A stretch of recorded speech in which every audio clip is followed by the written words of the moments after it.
Well, I want to say a big thank you to Adam Bell for that introduction and for the invitation here to the School of Visual Arts. I want to say a big thank you to Monica at Steidl as well for just putting the word out there. And yeah, so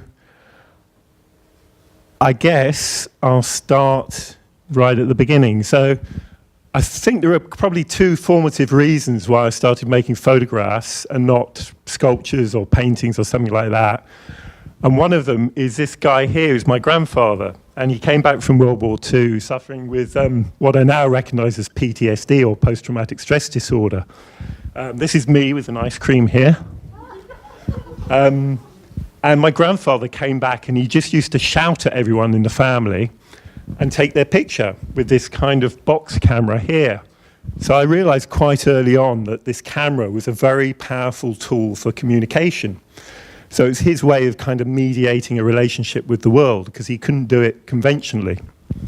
So the other very powerful formative experience I had was, I know it's tough to compare this Greek god with this fading Adonis you see before you now, but this is actually me doing catwalk shows in Paris and Milan about 25 years ago.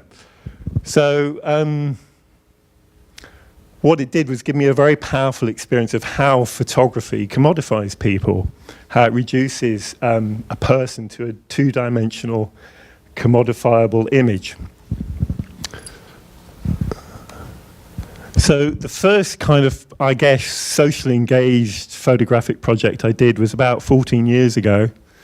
The Port Glasgow Book Project. So I spent about a year in this former shipbuilding community on the west coast of Scotland, and it used to be the world centre for shipbuilding 60 years ago, and now it's facing economic decline. There's all sorts of problems with drugs, and but it's still got this great gritty Scottish community feel. This is the first image in the book, which is a kind of metaphor for the whole port. So it's beautiful but damaged in some way as well. This is the one remaining shipyard called Ferguson's. These are just kids on the streets. I tried to get the National Gallery of Scotland, who bought this picture, to use it as their Christmas card, but for some reason they didn't want to. So the whole concept of my first book was to try and disrupt the notion of a unified, authentic Magnum photo book. So my idea was to make a book. It was about this size, I guess, but hardback, which the only recipients would be the people in Port Glasgow. So I had the local boys football team deliver one copy to each home in the port, about 8,000 homes in total, but the book was never available commercially. So the idea was that, normally these glossy photo books made by Magnum photographers end up on the coffee tables of white English people like me, and not on the coffee tables of the people represented in the books. So it's about subverting that convention, really. The other thing I did was I had a fashion photographer friend of mine make up these hats. And I said, I want you to make something that looks kind of 1920s style, like a flapper girl, but also a bit futuristic, so that someone looking at images in the book in 50 years' time will go, wow, look at the hats that they used to wear in Port Glasgow in 2003, and it would be a total bullshit, So I mixed up styles in the book. So some of the images are more editorial, some are more kind of fashion, some are more social documentary, some are black and white, some are color, some are based on the lighting in painting. So this is a painting by Joseph Wright of Derby, and I've tried to emulate the lighting at this wedding. These images at the start of the book are taken with a photo finish camera, which was used in the Olympics in 1972. And basically, the film goes past the lens and into a developing tank at the side of the camera, so that if you're running a race, they could use this technology, this analog technology, to see who had crossed the line first. And what it does is anything static gets stretched along the horizontal line, and anything moving more or less comes out representational, but you get these beautiful deformations here. So these are people coming out of pubs in Port Glasgow. And the wonderful thing is you get all this kind of chemical developing fluid actually on the negative. So I used a variety of different styles and techniques and ways of working in order to disrupt this idea of a unified style. The best known images from the book are these, which were taken at Port Glasgow Town Hall.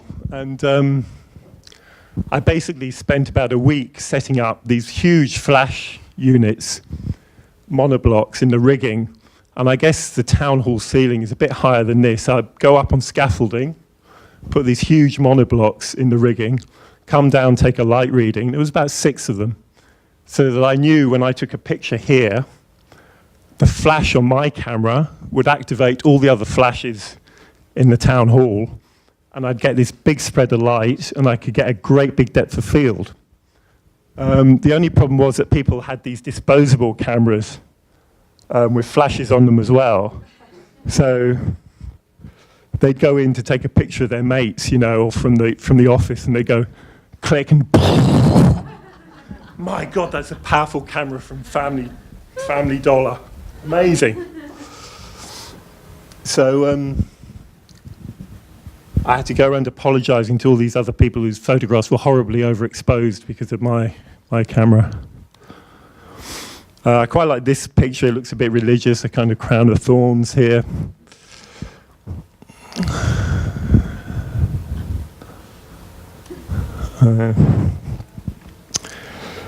So about 6 months into the project, I'd already budgeted about about £15,000, about $20,000 to deliver the books. So 8,000 books to deliver to each house in Port Glasgow.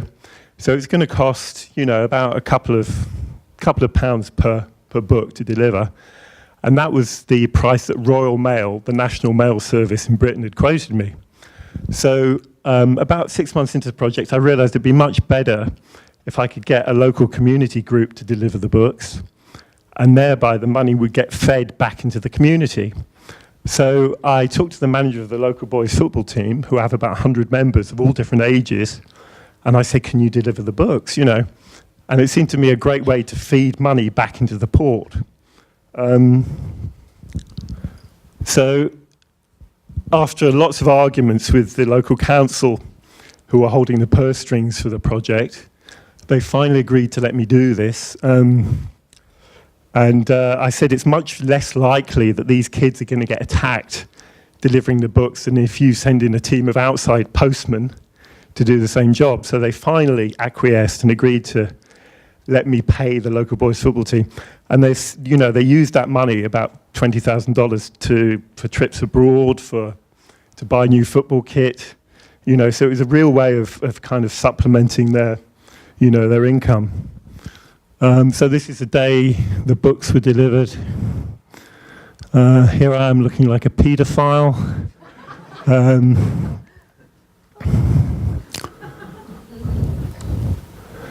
So it took about a year and a half to do this project, and afterwards, I'd never done a public art project before, and then suddenly all this press started coming out. So this is the local rag called the Greenock Telegraph, and every day for about 2 months they'd publish an article. Are you for the book or against it?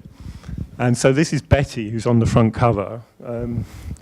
So she says, I love the book, I look through it every night, I know a lot of people in it, I can't get over how good the photos are. Thank you, Betty. And this woman thinks I've exploited people in Port Glasgow, so she says, this is an outsider looking in with a prejudiced view. We are a real community and real people with feelings. We have to live here when his lens is gone. So the most extreme reaction I had to the book was that all the residents in one particular street, all the Protestant residents, that is, got together and had a street meeting, and they took their copies of the book to the back of the Catholic club called the Ancient Order of the Hibernian Social Club and set fire to them because they felt there were too many pictures taken in Catholic pubs and clubs and churches and not enough pictures taken in Protestant pubs and clubs and churches. So I got a call from the fire brigade saying, your books are on fire, Mr. Neville. So I just had a phone camera with me, so I took a couple of snaps. But, I went through the book afterwards, and I think there are 9 images taken in Catholic pubs and clubs and churches, and 7 in Protestant pubs and clubs and churches. So that slight imbalance was enough to cause a book burning. So, I don't know, at the time I was very upset. I'd invested a lot of time and energy in the project and put my heart into it. And now I see it as an interesting gauge of kind of sectarian temperature within a town on the west coast of Scotland. But at the time, it was kind of shocking. And I think when Chris Durkin, who used to be director of Tate Modern, he opened a show at Haus der Kunst in Munich called Parworld, and he opened it brandishing a copy of Port Glasgow in his hand, saying, it's 75 years since the Nazis were burning books in Munich, and they're doing it again in Port Glasgow, which seemed to me quite a tenuous link to make. And so I got all these responses, and I'd included a kind of questionnaire in the book as well, and encouraged people to fill them out and return them. And a lot of these were quite aggressive and negative too. So I finished the project, and the funny thing is, after years of making art and not being represented or exhibited, not really getting anywhere, as soon as I did this project, which was basically a kind of fuck you to the art world, because the only people receiving the books were people who I'd documented and worked with, as soon as I withheld those books from the art world, they started to become very interested and said, can you do a show about this project? So after a few offers, I began to think about it. And this is a show I did at Modern Art Oxford 2 or 3 years later. And I decided the only way I could justify contextualizing the work in a white cube space was to not just have big framed photographs from the book, but also a wealth of all this documentation about the community response from people in Port Glasgow. So this contains interviews, emails, letters, so that, I felt as if they had some kind of voice. And the other strange thing that happened was the book started to become very valuable. So people in Port Glasgow who hadn't burnt their copies of the book could put them on eBay and make $500, So it seemed like a very good exchange because, of course, not everyone's interested in contemporary art or photography. And it was very gratifying to know that they had some real value,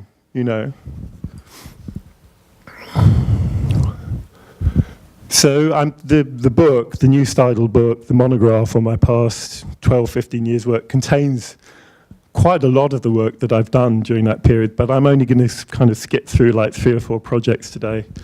The next book project I did was called Deeds Not Words, and it was a kind of British Erin Brockovich type court case that happened in Corby, outside London.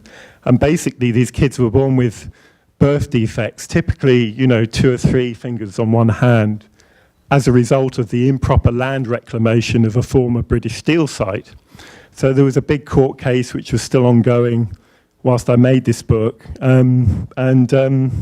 I sent the book out free to every single local council authority in the UK, of which there are about 433. And the idea was to arm environmental officers with information about how to clean up these toxic waste sites, the byproduct of steel production, in a kind of proper, scientific, ethical, and safe way. So the book included these pictures of some of the kids who'd been affected with the birth defects, like Ben. And what I wanted to do with these portraits is make a kind of more complex portrait than the kind of portrait I was seeing in newspapers and media, where the journalist would ask Ben or another one of the kids to hold up his hand or her hand, almost like a kind of medical shot, or hide their hand behind their back. So I wanted to do something that Ben would be interested in showing his mates at school, so he would, he took these pictures into the science classes. And they're basically taken in a hotel room with a sound trigger linked to a high-speed flash. So the sound of the balloon popping activates the flash in a dark space. So this isn't one balloon popping, this is a series of 3. And you get consecutive stages of the balloon burst by moving the microphone further away from the balloon. So of course, because of the speed of sound, you know, you get a different stage of the balloon burst. This is another one with George, and basically these featured as a kind of fold-out segment in the book, kind of 3-page fold-out. But there's all this practical stuff in there as well for local councils about how to clean up toxic waste, and a kind of portrait of the whole town as well.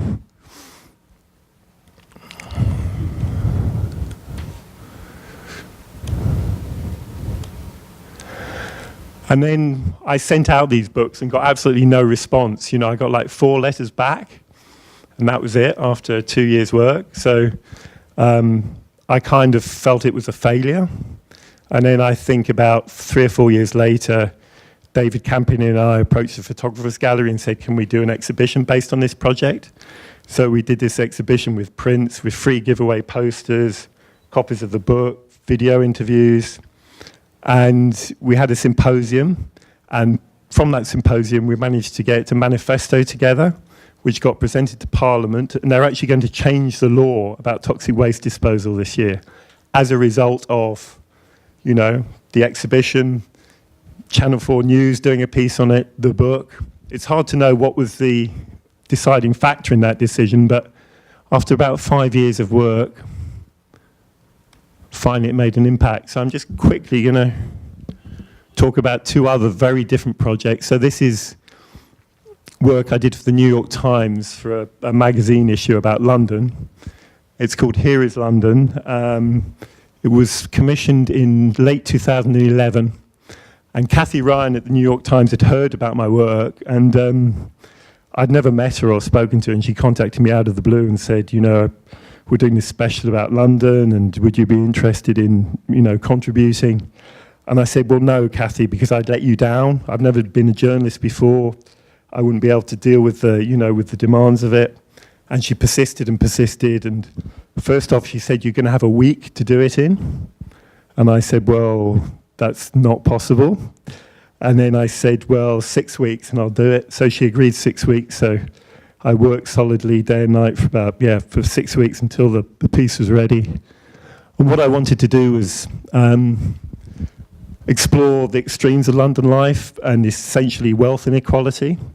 So I went to, you know, I looked at mainstream culture, I looked at subculture, I looked at black, white, rich, poor, all the extremes. And I decided that because I couldn't control my audience for this project, you know, this was mainstream, this was New York Times Online, I had to make the images themselves work much more aggressively to deliver those messages about inequality.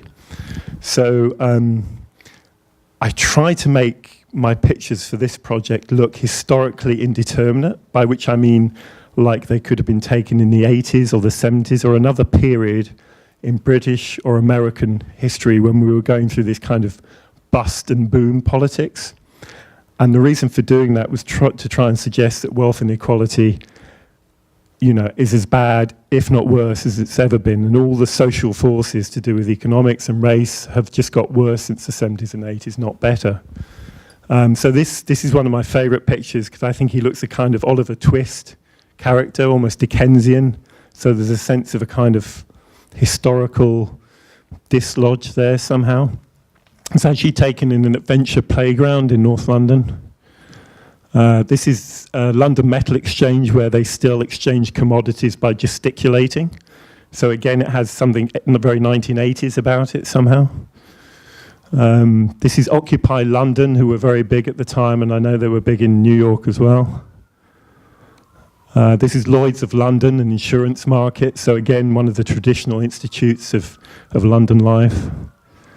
This is a rockabilly club in North London. Again, this is taken in an adventure playground, and these kids, they look like they're rioting, and it was taken about 2 months after the London riots. But in fact, what they're doing is they're putting out a barbecue with cold water, and all the steam's coming up. So I like that kind of dichotomy in the image that, you know, one has this expectation it's about something to do with revolution or anarchy or something disruptive, but it's actually pertaining to a very middle-class activity. And I think this guy looks like a kind of wizard exhaling smoke. And this guy, I think, looks like a kind of cherub floating on a cloud. And I think this guy looks like a sort of Cuban revolutionary. So somehow, it's a very simple picture, but it encompasses all those themes of revolution and anarchy and rebellion. These are bankers in South London, a club called Bougies, which is where Prince Harry goes partying. And one of the great things about doing a project for the New York Times is they've got such great brand power that it opens lots of doors. So normally they would never let a photographer in here, but it was Christmas Eve, and I think they let me in for 20 minutes before they kicked me out. And these bankers have basically hired a corner of the club about the size of this table, and they just spend all night going like this for £10,000. Again, this is a North London playground, but I think it has something kind of Depression-era America about it, kind of 1920s. Rockabillys again. So I was sending all this material to the New York Times, and they were saying, oh my God, it's wonderful. Oh my God, it's wonderful. And after about a week of this, they said, we still think it's wonderful, but it's a bit depressing, isn't it? So I was like, okay. And then finally, I said, well, I'll give you one happy picture of children smiling, okay? And they were like, great, yeah, fantastic. So I went to this school in East London, which is 97% non-white, and they speak 27 different languages. And I said, I'm Mark Neville from the New York Times, and I want you to give me Lady Gaga New York Times attitude. And this is what they came up with. So some of the influences for that body of work were people like Mitch Epstein, Gary Winogrand. And that project led directly into a very similar project in a way, a commission for the Andy Warhol Museum in Pittsburgh. And it literally followed 2 weeks after I'd finished the piece for the New York Times. So I decided to use exactly the same strategy to look at the extremes of life in America, black, white, rich, poor, mainstream and subculture, and try to make the images look historically indeterminate again. So this is a father-daughter dance at a country club in Pittsburgh. These are ravers, the high school prom. This is the most amazing hip-hop club called Rum Shakers, which has since been closed down. This is a Republican fundraising event. The oldest woman in the world, possibly. This is a hat luncheon fundraising event again. So I stayed in two very different bits of Pittsburgh, one called Braddock, which was not affluent at all and was mostly African American, and a very affluent bit of Pittsburgh called Sewickley, which is where this picture was taken. This is in Braddock again. Big drinking culture in Pittsburgh, as in a lot of former steel towns. These are black people bumping and grinding, and these are white people bumping and grinding. Very, very classy white people bumping and grinding. A very strange event called Art in Bloom, a fundraising event at the Carnegie. These are Sewickley ballerinas. This is Braddock. Again, a kind of timeless feel, I hope, about these pictures. So the influences were Norman Rockwell and kind of 1950s America. Rum Shakers. And this is Bougie's nightclub. So I like these two together, even though they're 4,000 miles apart. And very quickly, I'm going to chat. Do I have time for this? No, past. I'll whiz through this bit quickly and we can get to the chat. So what I'd like to talk about, finish on, is just the work I made in Helmand, Afghanistan. So in between all this work, about 5 years ago, I got sent to Helmand as a kind of war artist, official war artist. So I was embedded with the paratroopers for 3 months. This is all the kit I took, which was movie cameras, stills cameras, tripods, lights. One one of the films I shot was against these backdrops based on paintings from World War I and other images of other wars. Here we go. That's a Paul Nash painting.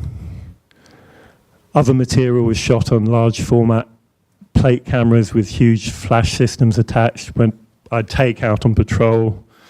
This is Christmas Day. And the subject for this work was really how young people are, not just the local population, but also the British forces. You know, they look like kids to me. I mean, you're meant to be 18 to serve on the front line of Afghanistan, Helmand, Afghanistan, but I don't know, they seem like kids to me. And of course, the local population is shockingly young. So I was out on patrol a lot during that period for 3 months. And, you know, you'd walk for hours in a line with maybe 4 or 5 soldiers ahead of you and 4 or 5 soldiers behind you. And they've got guns and you've got your camera. And you have to walk in a straight line because, you know, if you step left or right, you might step on an improvised explosive device and then not only endanger your own life, but the life of the soldier ahead of you and the one behind you. So you're walking in line for like hours through fields and you don't see anything. I mean, nothing at all, nobody. And then out of nowhere, these kids will just appear like phantoms, you know, like 2 or 3 of them, totally unaccompanied. And you think, who's looking after them? Where are they going? What are they doing?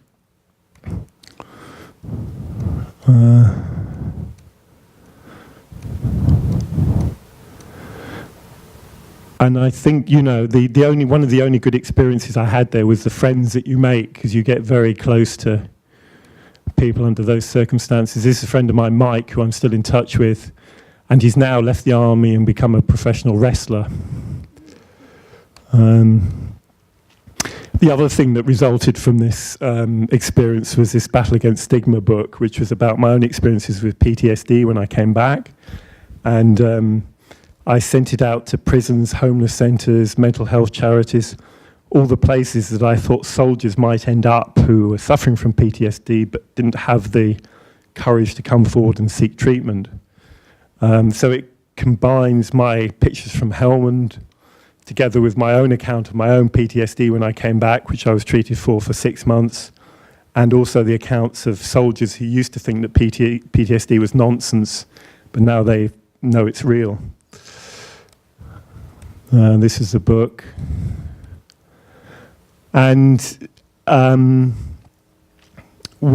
I made the book, I also reproduced my own story about PTSD in a big national newspaper called The Independent in the UK.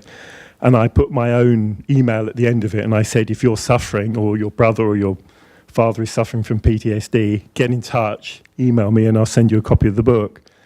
And then every, I think, 10 minutes for about 2 months, I got an email from a veteran or a friend of a veteran suffering from PTSD saying, you know, not only asking for a copy of the book, but also saying, this happened to me, that happened to me, going into incredible personal detail about what happened to them. So I realized I tapped into this, you know, this real well of agony and grief in the UK with untreated PTSD amongst soldiers. I think I maybe should stop there because I've been talking quite a long time. So, yeah, sorry it's such a whirlwind through so much work. Great. Well, we'll have a chance, I think, to revisit a lot of it. Is this my own? Yeah. Okay.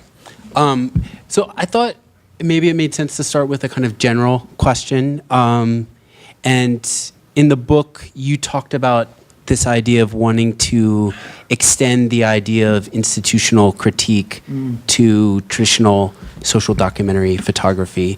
And I was interested in maybe when you were starting out, what did you see as the sort of big problems that you were looking to tackle, and how has that played out maybe in your work? Well, when I made the first photo project, the Port Glasgow book project, I just remember I'd moved to Glasgow. Can you hear us all? Is that okay? Is that okay? So I'd moved to Glasgow, and you know, I was trying to decide what my work should be or could be. And I remember going to a big bookstore like Waterstones, and they had these great photo books, you know, by Magnum photographers, but a really shit art section. So I ended up gravitating and sitting in the bookshop looking at these photo books. And the inequality of the relationship between myself and the subject felt so pronounced when it was in a beautiful Steidl book. So that was something that hit home, you know, this sense of inappropriate voyeurism that was going on, and also a sense of some kind of exploitation as well, and hierarchy. And so I thought, wouldn't it be great to do a project whereby the only recipients were the subjects of a social documentary photo book and not the art world? And by that time, you know, I was so fed up of not being exhibited, not having my work shown or seen, that the idea of making work for a different audience became very, very appealing, you know, and making my own audience in a way. And I found that with all my projects since then, that, you know, if I think about who the primary audience should be first, and it's never the art audience, normally it's another demographic, be it, you know, people in Corby who are suffering from toxic waste effects, or the people in Port Glasgow, whoever. As long as I put that primary audience first and focus on them as the recipients and beneficiaries of a project, then normally the project works out very well. As soon as I start worrying about what the art world thinks or expects from the work, then things just fail, you know. Mm-hmm. I mean, something that I think was interesting that struck me and when I was looking at this is that, you know, so much of your work is not only just about the sort of engagement with the community, and there is this sort of end product, but there's this whole other life of the work that goes on that seems crucial to understand in terms of your collaboration with them, their reception of it, and maybe these books' continued life in the community in terms of what the people in Port Glasgow do with it. You know, Betty talks about looking at it all the time. And I was wondering about how you thought that related to the work and maybe the sort of unseen aspects that you can't put in this. I mean, you do have like the newspaper clippings and things like that sort of give a hint at it, but... Well, I mean, you know, I would have loved to, but then we would have had a book like this, you know, and nobody would be able to afford to buy it. Yeah. And the great thing about doing this is it's such a wonderful survey of what I've been doing and includes a lot of that community response. So, you know, I mean, it is an artwork in terms of production values, this book, but it's not an artwork in itself. You know, the projects were artworks that are surveyed in the book. So,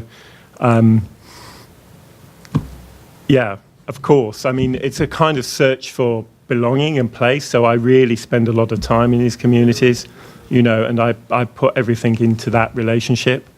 And yeah, and then the project comes to an end, and then the next one begins, and then I have to say goodbye and start the whole process again. So it's a kind of, I realised a couple of years ago, I'm 50 now, but I only realised a couple of years ago, it's a kind of search for belonging, for, you know, for family almost. And of course, it never really works out. And then you go on to the next community, and I'm not saying it's a failure, but it never really, you know, I'm going to places that normally I would never live or be or be part of, you know.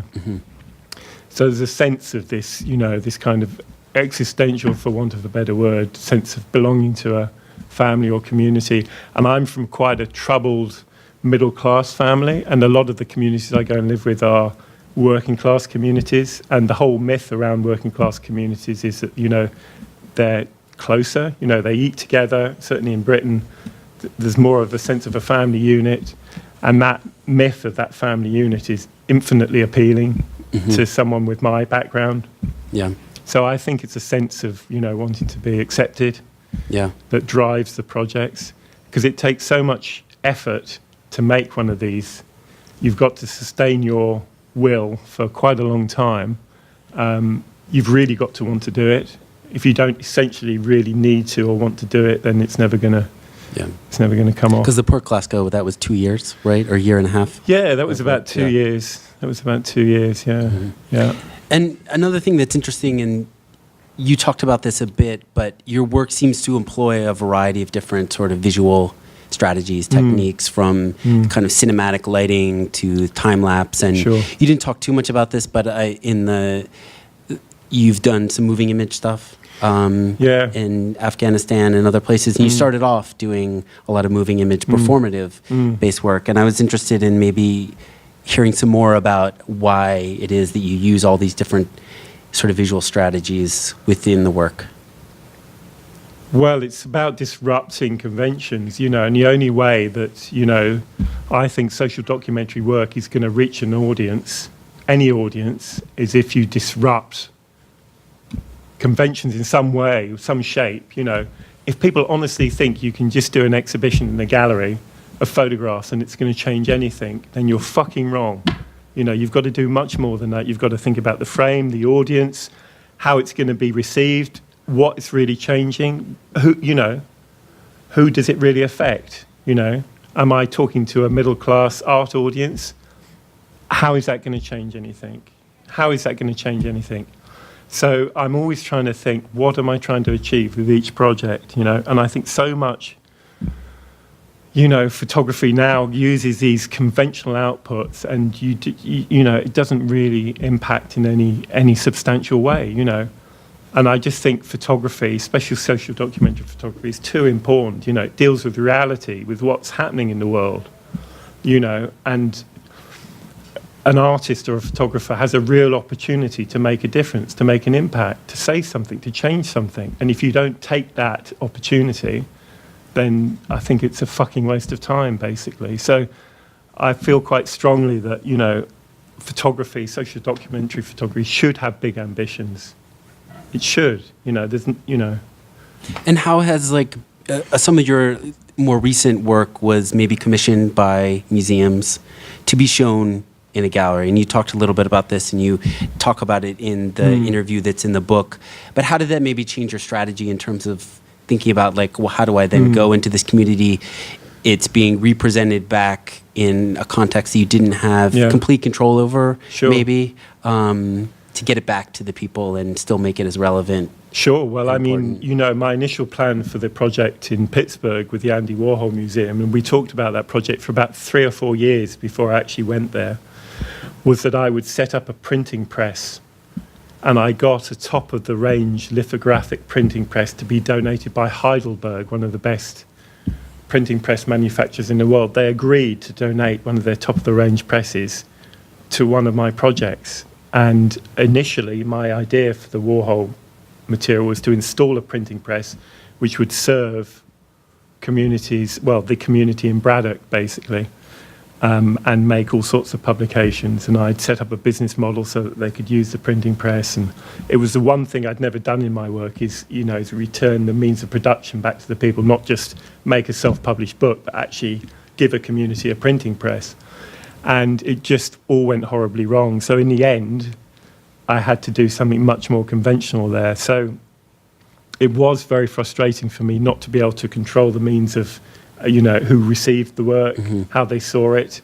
I tried to get free tickets as much as possible for people in Braddock so they could go to the exhibition at the Warhol, get in for free, see the work for free. But again, because I couldn't control the output, I had to think about making work which really used... none of the work is orchestrated. Normally, it involves me, if I'm in a nightclub, for example, I'm standing on a chair 2 a.m. with a big camera, a big flash on it for 2 hours, and I'm thinking, right, if that person comes forward a bit and that one goes to the left, it's going to be amazing, and I'm waiting and waiting. And then after 20 minutes, I think, oh, fuck this, and I move the camera away. And as soon as I do that, they do exactly what I wanted them to do. So mostly, it's not at all orchestrated, the work. But with Here is London and the Pittsburgh material, I really tried to look at extremes, and through the juxtaposition, that language that we use in photo books and photo essays, through juxtapositions, you kind of hammer home a point about inequality, you know. So I use those conventions, but it was tough for me to break with, my normal process, I have to say. And when you were in Pittsburgh, did you go there knowing sort of that you were going to look at those two communities and sort of address issues about racial and economic segregation? Or was that something you discovered when you got there and started traveling and visiting and making... Yeah, and also I have to say, we have the class system in Britain, which is terribly divisive and the source of lots of problems and unhappiness. In America, it seemed to me, when I came, I noticed this racial divide was quite strong in America, stronger perhaps than it is in Britain, and that was quite shocking for me in some ways, I have to say. So, things like the first night I was out in Pittsburgh, I think 3 times I saw a policeman pull over a driver, and each time the policeman was white and the driver was black. So, and then you look at the figures, and something like only 1% of the police force at the time in 2012 in Pittsburgh was African American, and so things like that after being in London, which I felt was more of a kind of, a mixed culture and better in some ways, not always to do with integration. I did feel this kind of, a lot of the inequalities seemed to me, from my naive perspective, to be about race in America, and in Britain more about class, what your name is, what school you went to, all that bullshit. So different ways of creating divisions, but we both know that wealth inequality is the worst it's ever been for 100 years, and it certainly seemed important to make photo projects at the time which dealt with that in quite an aggressive way, said, look at this, Mm-hmm. Now, when you, and going back a little bit, in 2010-11, you went to Afghanistan for the Helmand Project, and I'm interested, maybe you can revisit some of that work and talk about what it was like, because up until that point, you had done several projects in the UK, and that was your first time going abroad, especially to a war zone. Sure. And it was also, you had done moving image work before, but you started doing some moving image work there, and sort of how all those factors changed once you were in this. Can I play a 5-minute movie as part of that answer? Sure. Yeah.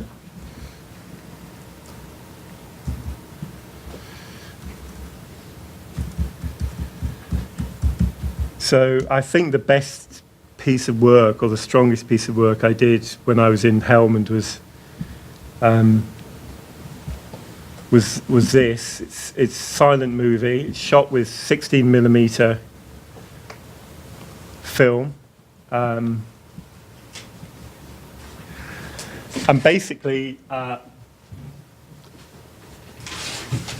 I'd loaded 2 rolls of 16mm film into my slow motion portable film camera in a sleeping bag in the desert at 1 o'clock in the morning with a kind of a torch in my mouth. So real basic old school stuff. And then a tank picked me up at 6 in the morning, and we drove for about 5 hours to get to Boland Market, which was considered a success story for British and American troops and ISAF forces, because it used to be Taliban-run territory, and now you start to see the beginnings of commerce again. So you see cars, you see mobile phones, you see things being bought and traded. And so when I say I'm in a tank, it's a kind of armoured vehicle called a Husky, and there's a turret here. So at the front is a machine gunner, visible from the waist up, and I'm next to the machine gunner here, also visible from the waist up, with this heavy 1960s movie camera in the crook of my arm. And we're going through this market, and I'm trying to keep the camera steady and, get a big depth of field. And the great thing about being a bit higher up in a tank is you get a sense of a foreground, a midground, and a background. So immediately you start to see images that you don't see on the news somehow. And also it's shot on film, so that makes a difference too to the kind of images that you get back. And because it's shot in slightly slow motion, you'll see in a bit, you start to see people's reactions to the camera. Well, not just the camera, which is already intrusive, but, I'm in a fucking tank, and a lot of these people won't have seen a tank before. So if you can imagine a spaceship landing in Bushwick, that's a bit like what some of these people must feel, It's incredibly intrusive, aggressive thing, So, and you start to see this very ambiguous relationship between, like this guy's really unhappy, between us as an occupying force and them as the local population. And I think this sense of the returned gaze gives a sense that, I'm the alien, not them. And I remember this trip in the tank like it happened yesterday. So this is 5 years ago now. And just this huge sense of shame I felt, not only being a war artist, but by extension the British Army being in Afghanistan, and how inappropriate that whole relationship was. And these are these gestures, are they waves of respect or fear, or, it's all very loaded, I think.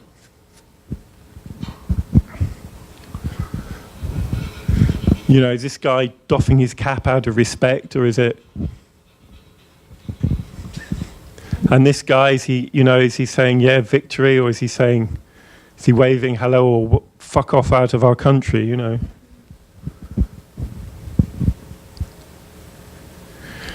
But, you know, I shot this in 2011. I was sent by the Imperial War Museum to do this project.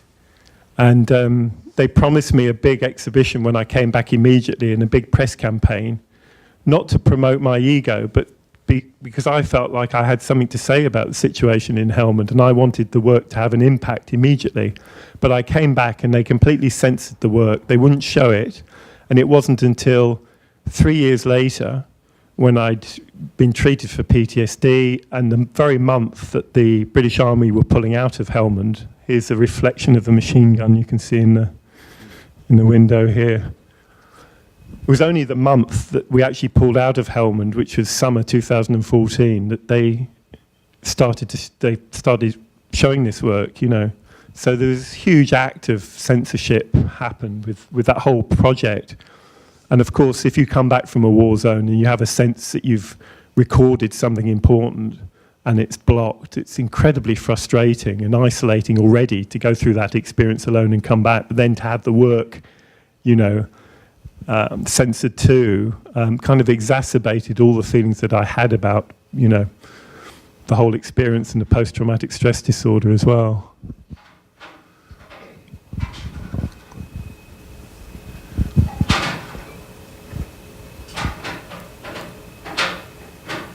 I mean, I asked if I could get out of the tank and film in the market, and they said, sure, but you'll either be killed or kidnapped within 10 minutes if you do that. So I decided to stay in the tank.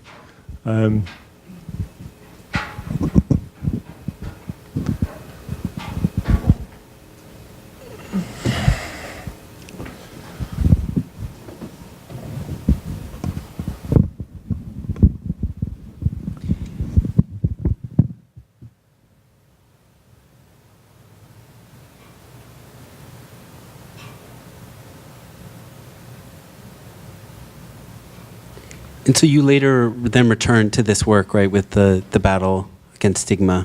And you talked a little bit about how that came about in terms of dealing with your own PTSD, but also recognizing that there were lots of soldiers that were returning that weren't being taken care of, and their struggle was not being acknowledged. Do you want to elaborate, since we sped through that at the end, a little bit more about how that came about, the book, and how it's been received? And absolutely. So I came back and I wanted something positive to come out of the whole experience, you know. So I thought, right, you know, I've been through PTSD now and been treated for it, but it took me a while to admit that I was suffering any conditions from it. You know, I came back feeling invincible, and then soon realized that I was quite troubled by the whole experience.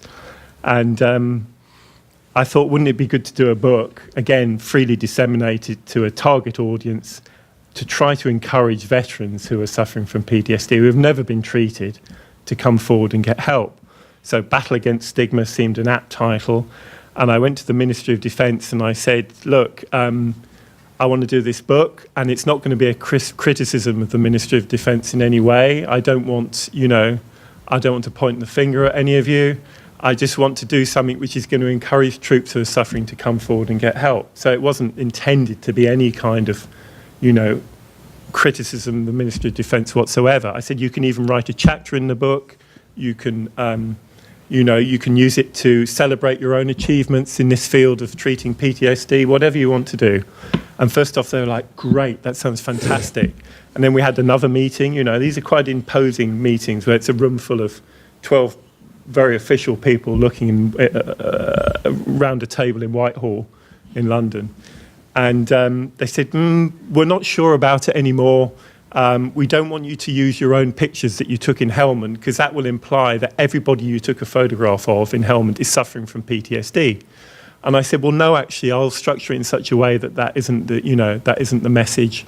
And I've made books before, and I was nominated for a Pulitzer, don't you know, and it's all, you know, and they were like, no, but you can use some of our stock photography, you know. Soldiers. I said, that kind of defeats the purpose of my life's work, you know, this idea that images can change the world in some way, and they should be personal and powerful and immediate and important. So they said, no, you can't reproduce your pictures taken in Helmand with your own text about PTSD and what happened to you, or the texts of current servicemen about their experiences of PTSD. You can't reproduce them together. So I said, okay, I promise you, I will not reproduce them in the same book. So this is my fuck you to the Ministry of Defence. Yeah. So 2 volumes in one slipcase. So I had this printed at a place called Graphos, which is a great kind of family business that's been going for 80 years in Spain, in Barcelona, who do good slipcases. So I had just enough budget to cover, with some compromises, this new form of the book with the slipcase. And of course, one volume is my own photographs and my own story of PTSD. And the other volume is the accounts from current servicemen, soldiers, about their experiences of PTSD. So it's printed in a run of 1,500 copies. But unfortunately, the MOD tried to fuck me back. So what happened was the first consignment of 500 copies came over and was seized by UK Border Force, which has close links, go figure, with the Ministry of Defence. So this was about summer 2015, so that's a year and a half, 2 years ago. And I called the UK Border Force, and I've emailed and I've written to them and about them, and they still haven't given me my books back. And they're allowed to do that, apparently. They can come into my studio, seize anything they want. Anything they want to take, they're allowed to do. So we like to think we're living in a very democratic, open society in Britain, but you just have to scratch the surface a little bit and annoy certain people, and then you realise that that's all a construction. But the second consignment, because the printer in Spain fucked up, came via a different route, 1,000 copies, and arrived at my studio about 3 weeks later.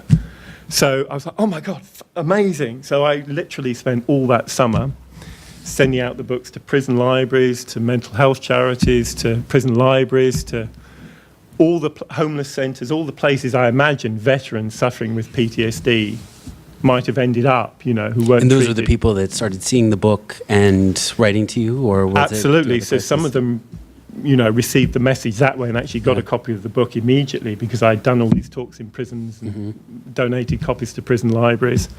And then other people approached me because of this newspaper article, which I never would have figured a newspaper article would make a difference. But because I was talking about my own PTSD in a very open way, I think people felt emboldened to say, well, actually, that happened to me. Every 10 minutes, ping, I'd get an email from some veteran, not just in Britain, but, you know, a guy in Texas emailed me, someone in Amsterdam, and really personal stuff, you know, over 1,000 emails in total. And it's this incredible new archive of... Are you still getting emails, or is it they sort of... They've kind of dwindled off, but occasionally I'll still get one, you know. But yeah, I mean, the whole... I still get very, you know, emotional. I mean, just to give you a flavour of Helmand as well, it's like, these are my anti-ballistic underwear, Adam. So they contain Kevlar. So basically, if you step on a landmine, you might lose your legs, but you keep your testicles. So they're kind of, you know, very heavy. Do you want to feel them? I've washed them, Monica. Why did you bring them to New York? Every time I do a talk, I bring them with me. New York. It's a scary city. And this is, where do you go to the toilet in Afghanistan? Well, this is the answer. You have something called a disposer john. So basically you grab one of these, they're in a big steel cage, and then you go to a wooden cubicle, you open the door, and then you've got a hole in a seat, you know, and so you do this, and then you open it up.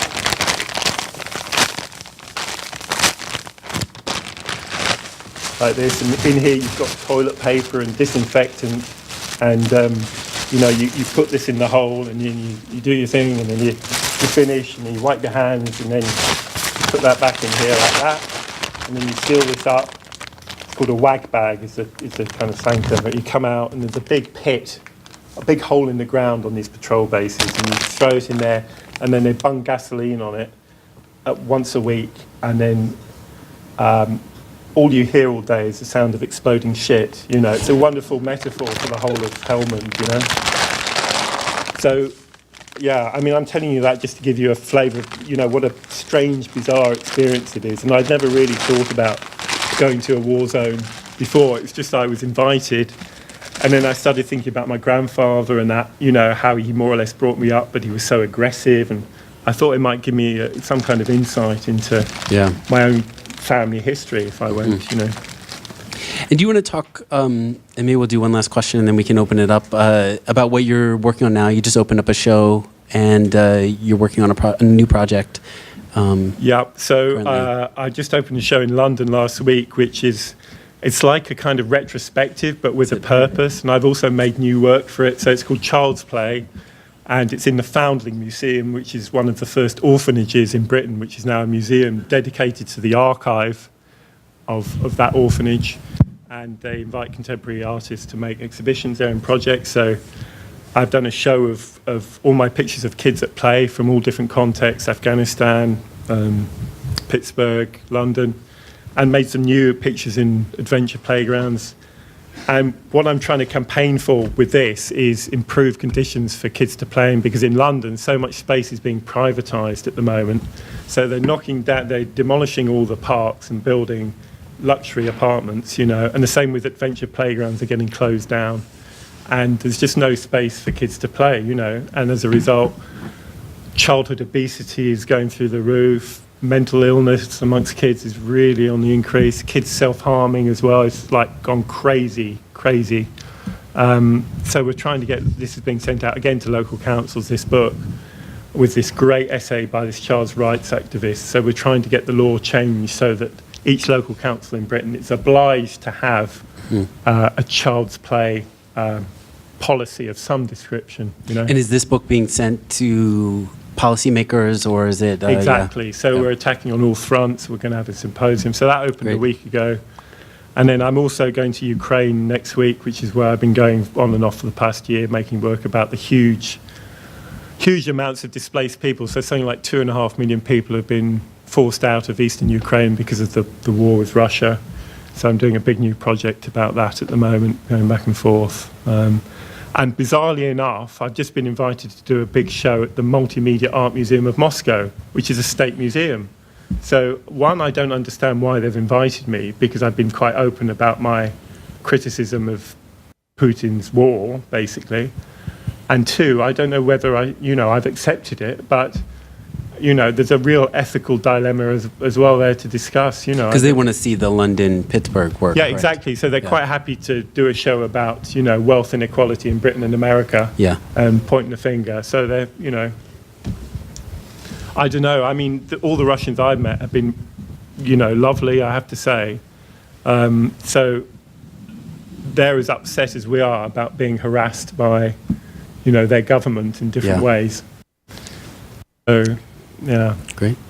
Well, why don't we open it up for some questions? I think there's a mic floating around, maybe. Let's go.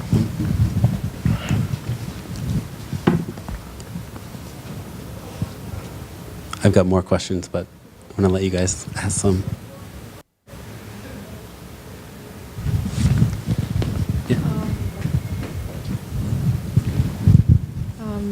I've really enjoyed the talk. Thank you. I was wondering if you could talk a little bit more about those hats that you made, because that kind of stuck out at me at the beginning, especially in light of the documentary aspect and being really true to the communities and giving back.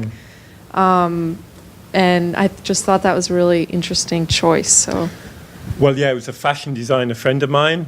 And I asked her to, I said something that looked historically indeterminate, which is something I'm always looking for in different ways in my projects, I think, kind of comes up as a theme, a strategy. So I said, I want some hats that look kind of 1920s, but also futuristic. And that was in one of the only pubs in Port Glasgow. It's quite a small community, called the Star Hotel, where Stanley Spencer actually stayed, a painter, famous British painter, when he made some war paintings for the Ministry of Defence in World War II. So, I mean, the whole thing about going to these communities is you're only there by the good grace of the people who are living there and who have lived there for 50, 60 years or generations. So you have to be very humble, number one. Number two, you have to make sure you don't piss anyone off, because as soon as you upset someone, quite easily spreads through the whole community. So I just try to be extremely humble and grateful for the opportunity to be part of people's lives, and I'm also always consulting with people, generally speaking, before I reproduce an image. So, for example, before we went to print with Port Glasgow, that book, I put in thumbnails of lots of the images. If I couldn't find the subject, I put them in the shop windows and in the windows of newsagents and butchers' shops to say, I'm going to reproduce this image in a book, so let me know if you're not happy with me doing that. Because you can imagine if I take a picture of someone kissing someone they shouldn't at a party, and then I put it in a book and everyone in the whole town gets a copy of the book, it'd quite easily destroy someone's life, So, I try to be very Did you have some consultative. pictures that were axed by community members that said no? There was one, they were doing a mockumentary about the sinking of the Tirpitz, some World War II ship battle, and in the shipyard, Ferguson's, and this film crew turned up with all these Nazi banners, which were furled down. And I remember I got a great picture of the director of Ferguson's shipyard standing on a balcony, and he's got a moustache, and there was this big Nazi swastika flag furling down, and he's like this, and he wasn't offended. No one else in the town. Everyone saw the funny side of it, apart from the local council who were holding the purse strings for the project. Yeah. And they went, no. Yeah. Fair enough, I guess. And when I was doing those shots at Port Glasgow Town Hall, there were some quite fruity experiences there. So I remember once the DJ on the stage said, we've got this photographer here. He's from the Sunday Sport, which is a kind of newspaper that shows topless ladies in it sometimes. So for about half an hour, I had all these women coming up and bearing all to me. So I had a whole series for another book there, basically. So I didn't think they were that interesting to go in, to be honest. Apart from that, I've never been censored. No one's ever said no about an image, and no one seems to have been upset. I've never been attacked. I've never been beaten up. Never had my equipment stolen. I mean, because one of the things that I liked about the book is that you're very honest about the sort of feedback that you got, and especially the Port Glasgow book. You show articles that were like, I didn't like this book doesn't represent us. The survey, which is saying, I thought this was deplorable. And I think it fits in with what we were talking about before in terms of thinking about sort of documentary being necessarily experimental, and you have to try out all these different things, and sometimes they're going to fail, and sometimes they're going to work, and some people will agree, and sometimes they won't. But given the circumstances and needing to communicate with people, you need to try out whatever you can to sort of break through and shake things up. Absolutely. So, with These Not Words, the Toxic Waste Court Case book, that was a book first with a targeted dissemination in 2010. And it wasn't until the Photographer's Gallery show in 2013 and the symposium and Channel 4 News TV channel did a piece about it as well, that things started to move from an activist point of view, from a political, social point of view. So, but I'm not sure if I'd have got the exhibition at the Photographer's Gallery if it hadn't been for the targeted dissemination of the book in the first place, even though that was an abject failure in terms of any kind of political or social change or government policy change. I wouldn't have got the show at the Photographer's Gallery without that strategy, and then I wouldn't have had the symposium, and then I wouldn't have had the Channel 4 News report. So it's hard to know which aspect of that whole thing, cocktail, changed government policy. But, if you start from a kind of big ambition from the structure of photography and how it's disseminated, if you start looking at that and picking it apart, then you see all these ways in which things can be improved, Any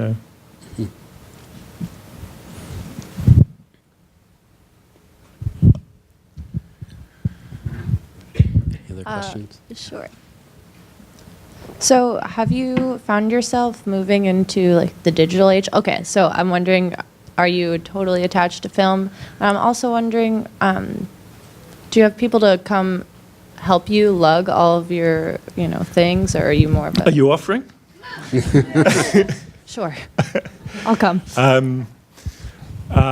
In Helmand, I just had to grab soldiers and say, can you help me, So all that kit I had, I basically had to get on and off helicopters myself, and everyone there was like 20 or something, and I was 45 when I was there. So it was not only, very frightening experience, it was also, physically quite tough for me as well. And there were all these really big guys, with tattoos and super macho, and there's me with my skinny little body, And can I tell you a story about that? It's an anecdote. It's not really to do with photography. Is that okay? Please. Mm-hmm. So I've been there about a week, and someone had shot at me in the morning, and it's like this very surreal noise, like ping, ping. It doesn't sound frightening, but then it's quite close, And then in the afternoon, one of my slow motion cameras broke. And I just thought, what the fuck am I doing here? I'm scared, I'm frightened, I haven't had a shower for a week, I feel run down, I just want to have a cry, So but it's very difficult to cry on the patrol base because you're surrounded by very macho guys, you don't really want to. So I went back to my tent, which I'm sharing with about 5 guys, one of whom is Mike, who's now a professional wrestler. Do you remember that bit? So I went back to the tent, and you're sleeping in cots, which are basically 2 metal rods with material between them and then a mosquito net over it.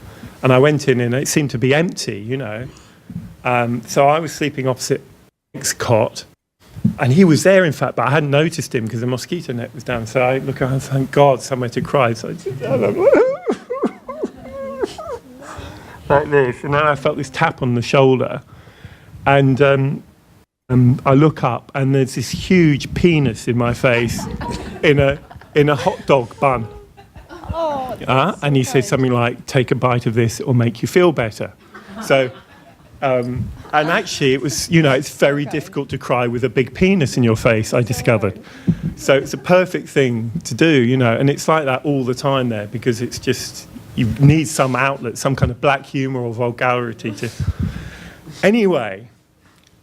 Also, on his huge porn star penis, as I noticed, there's a Tiffany diamond tattooed on the shaft. So anyway, I didn't ask him about it then, but No photo? I didn't see Mike again for like 2 or 3 days, and I'm at another patrol. I bet you weren't expecting this answer to your question, by the way. About 2 or 3 days later, I run into Mike at another patrol base. Oh, hey, how you doing? And so we're queuing up to get some food, and I said, well, if it's not a personal question, why do you have a Tiffany diamond tattooed onto the shaft of your enormous penis? And he said, I'm very pleased you asked me that question, Mark. So there are 2 reasons for that. One is that it's a girl's best friend. And the second thing is it's the hardest thing known to man. So it's like non-stop, like vulgar jokes. And so... No, I mean, quite often I don't have an assistant, funnily enough, so I'm doing it alone. And also, I think the interaction you have with the subject matter is better when it's not a team of people, So in Pittsburgh, actually, I remember there was one street there, and everyone advised me not to go down it. This is in Braddock, a little bit rough there, And so, of course, I walked down it, and I'm there alone with all this camera kit. And I'm walking down the centre of the street, and it's 9 o'clock in the morning, and there's some guys on a stoop drinking beer and smoking crack, about 5 or 6 of them. So I just kind of nod to them but carry on walking. And then the next day I do exactly the same thing. 9 o'clock in the morning, I walk down the street, and there they are doing the same thing, and then I wave to them. And then the third morning I do it. I come over and I say hello, and I start talking to them. And it turns out one of them was a veteran as well, so I start talking about my war experience. I get my dog tags out, which I still wear. It's a bit sad, isn't it? So I get my dog tags out, and he gets his out, and then, he says, come in for a beer. So, and then the next morning he says, can you take our photograph? You see, so it's, building up those relationships are really aided by being alone, Definitely. It would have been a very different experience if I'd have run over, tried to set off a flash in his face and then run away again. They'd have probably chased me down the street. So having the luxury of time, which a lot of photojournalists don't have, but I try to make for myself, really helps make these projects, because then in simple ways you build up relationships with people, and then people see how hard you're working, and they kind of respect that, you know. And quite often I'm making as much, if not less, than the communities I'm documenting, financially speaking. So there's no sense of real exploitation going on, if that, you know, if that makes sense. Definitely. Thank you. Thanks.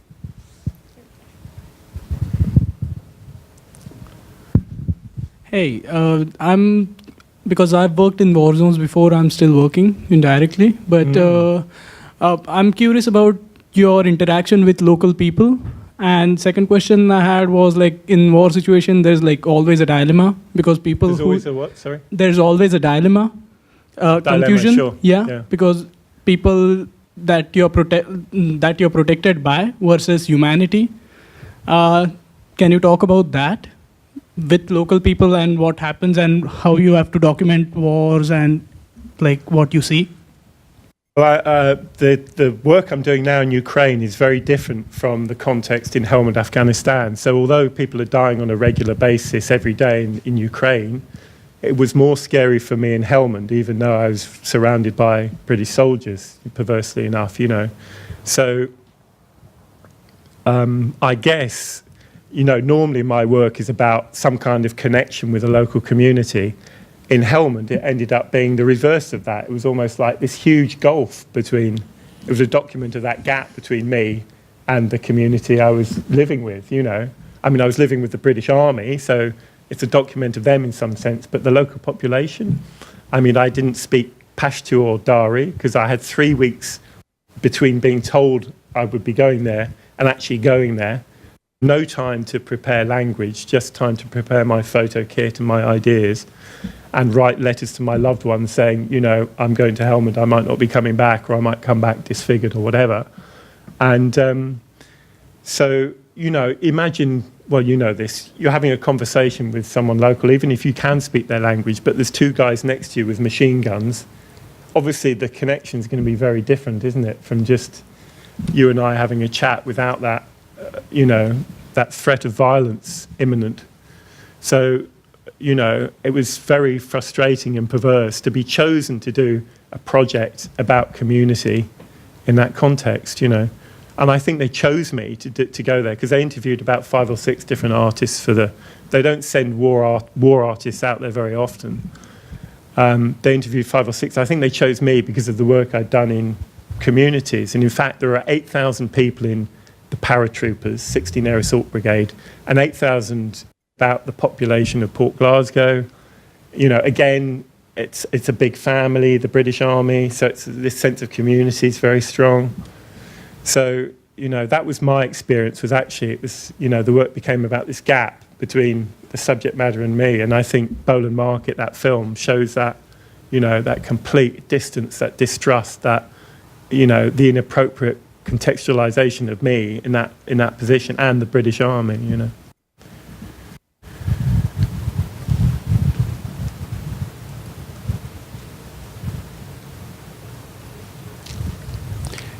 I had a question, which I think may be helpful for some of the students here in terms of financing. It seems like you're very savvy about finding out how to get these projects made, and the Port Glasgow project started because you got a public art commission, and that seemed to sort of snowball from there. Yeah. But maybe if you have any advice or like what strategies for financing some of these bigger projects. Well, you know, I mean, I still get offers to model all the time, Yeah, so I just that's have to good.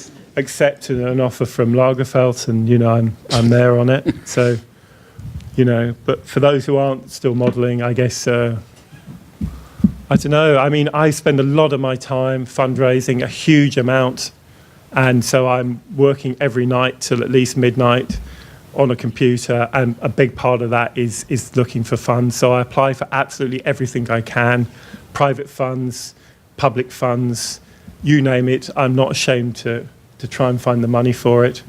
And so I'm very creative with that process as well. So I'm always thinking, right, this is a project I want to do. These are the people I want to reach. Who might possibly want to fund this in some way or donate something in kind? So I'm doing that all the fucking time, and it's non-stop. And I do it even when I'm midway through one project, I'm thinking about the next one, because the worst thing is to finish one project and you're like totally spent and this big void, you know, what do I do next? So I'm always, now I've learnt to think about the next project and fundraise for that whilst I'm, you know, on the front line in East Ukraine and bombs are going off. I'm like, you know, dear sir, I think you might be interested in this, you know. I'm non-stop doing that, and it's a percentages game in my experience. So I might apply for 100 things a year, of which maybe I'll get 5% of them. So, but in order to get those five yes will give you some money, I have to apply for 100 things. So, and it's normally the things you don't expect to come off are fruitful, you know. Well, and it also seems you found institutions that maybe believe in what the core of the work is about, that address a specific social issue, and then that can sort of feed the work and not only give you money, but then find a place to disseminate it and like get it back out there. I'm quite aggressive in that, and also I will do anything because I believe so much in what I'm doing. That gives me the strength to be in certain contexts and take photographs, which maybe other people would feel a bit nervous about doing. But it also gives me the sense of, you know, I don't want to feel like I'm doing something inappropriate. So I want to do projects that I believe in, that I think are ethical, that are actually doing something to help. And so that gives me the strength to be quite aggressive in the fundraising. And sometimes I won't exactly lie, but I'll do what it takes to get the money from the funder and tick their boxes on paper, and then I'll go and do my own project anyway. You know, so for example, in Port Glasgow, they were very unhappy about me giving this money to the local boys football team to deliver the books. You know, they said, what about health and safety? What about if one of the kids gets bitten by a dog? And I was like, you're kidding me. They're much less likely to get attacked when they're delivering books to their uncles and aunties and friends and schoolmates than if a team of outside posties goes in there and delivers the books, you know. And it all went fine, you know. They delivered the books in a matter of days. And it's one of the best days of my life. I mean, I still get goosebumps when I think about it. These swarms of kids chapping on council estate doors, handing over these books, you know, and seeing people's faces. It was just magical, you know. So, yeah, the local council didn't like that at all. And they were holding the purse strings. So, you know, quite often I do get into some kind of trouble with the funders, but, you know. Works out. Yeah, or the Ministry of Defence. Yeah. Maybe one last question? Anyone?